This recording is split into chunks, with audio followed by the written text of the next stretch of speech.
Man United have won the League Cup! It's Erik ten Hag's first trophy as a Man United manager. They were very good, they controlled the game, and in particular, Casemiro absolutely dominated this match. Now we know that United had a really difficult game against Barcelona on the Thursday night. Lots of energy used, so they couldn't probably play with full energy in this game. It's a tight turnaround, maybe not a high pressing game. Cup final, don't really too many risks.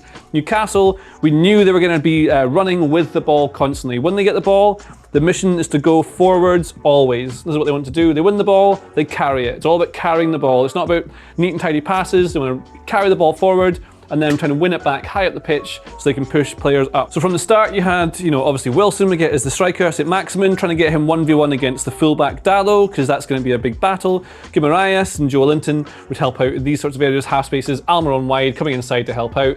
Trippier would sometimes get forward so he could get across into the box, that was the thing, but Byrne tends not to go forward that much, but in this game he was getting forward quite a lot to help double up with Saint-Maximin at certain times in the first half.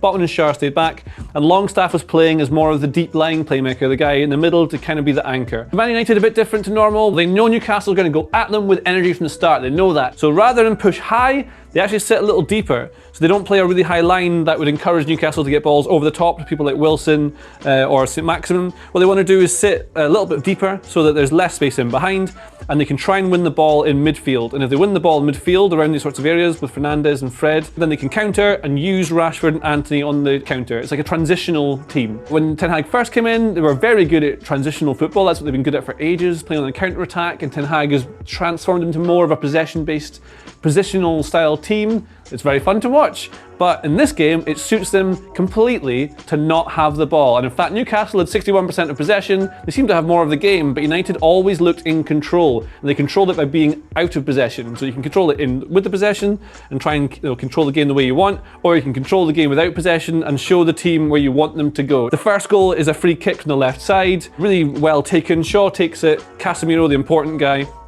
comes in to score the header. That's the first goal. That's a free kick after lots of Newcastle pressure. It's almost against the run of play. Newcastle get caught in the counter a little bit. Second goal is a result of lots of rotations and movement with the ball getting through to Rashford on his left side. His shot takes a lucky deflection, goes over Karius, who should probably not go to ground quite as early as he does. That's the 2 goals. Man United are up, sort of against the run of play, not really, but then they just control the game, they lock it down, and the key is all in Casemiro and what he does next. So at 2-0 at half-time, Ten Hag makes a change. He takes off Diogo Dalot, who's on a yellow card, makes sure he doesn't have a risk against Saint-Maximin, puts on Wan-Bissaka, who's much better 1v1 defending. That kind of helps lock that down. Newcastle make a change as well. Longstaff's taken a bit of a hit in the first half, so it's maybe not why they do this, but they can't get the ball to Wilson. They're not able to get in, so they're struggling to get the ball from defence to attack and into these set of areas, because Man United are sitting a bit deeper, they're blocking all the space, they're not able to get in and create anything. So the theory then, you change from their 4-3-3 to more of a 4-4-2. Off goes Longstaff, on comes Alexander Isak, who plays as more of a sort of 10. He's meant to be like a 4-4-2 like this. That's what you sort of get, the 4-4-2. But actually he plays a little bit deeper and drives with the ball, because that's what they're trying to do. They win the ball in this sort of midfield area and then drive with it rather than try and pass forward. And what that means for Man United is that they adjust very subtly as well. So suddenly what you get in the midfield is that you've got Joelinton and Guimaraes are the only midfielders. So Weghorst still leads the line, but what you then get deeper is that Fernandes goes man-to-man and Guimaraes, Fred goes on Joelinton, and Casemiro just drops deeper. So he's sort of here, Isak's sort of a striker, sort of not. And then what that means for Newcastle is it changes completely how they build up from the back. They are no longer able to get the ball into midfield to build. So the problem in the first half was not being able to get into the midfield, it was to get the ball from the midfield to the forwards. But now what they have, the problem is they can't get from here because there's no pivot. You'd have Isak in here to be able to play these passes to then make your angles to get up the pitch. So we have this, you obviously got this sort of pass from Schär here, all these sorts of options. Maybe he can play one around the corner to Almiron, this sort of passing from the central defender. If Weghorst leads him, that's the options they've got. As soon as you take this player out and move him up top, what you then get are no options. So Schär's only real option is to go long to someone like Almiron, who can get tight with Shaw, or he can go long into Isak, who's going to be next to Casemiro, or Fred and Fernandes blocking these 2 passes here. So it removed that option, it slowed Newcastle down completely, exactly what Man United want. So what they want you to do is carry the ball out, which is what started happening. So Schär takes it into midfield like this to try and cause an overload. Suddenly that leaves them exposed at the back, And so when that happens, they can win a turnover and they can hit in transition. And then you get all these players going forward. So everything Man United were doing here was designed to take advantage of what Newcastle would do. All of Ten Hag's decisions are based off what he knew Newcastle were doing and what they were going to do. And the extra bit is because these two midfielders were then far up here and Isak was somewhere else.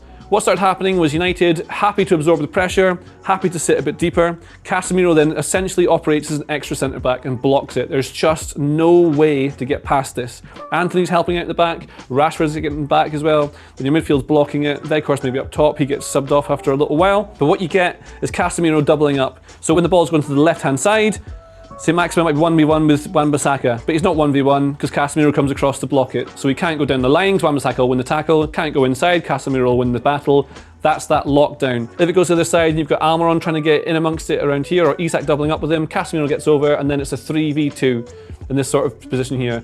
This guy has changed the way that Man United play. He's always in the right place at the right time at the back. He is both a person who breaks up the play, intercepts, wins tackles to start the transition that they're trying to make, but also every pass he makes is forward, so when he does get the ball, suddenly all these players can get forward and play the way that Man United want to play.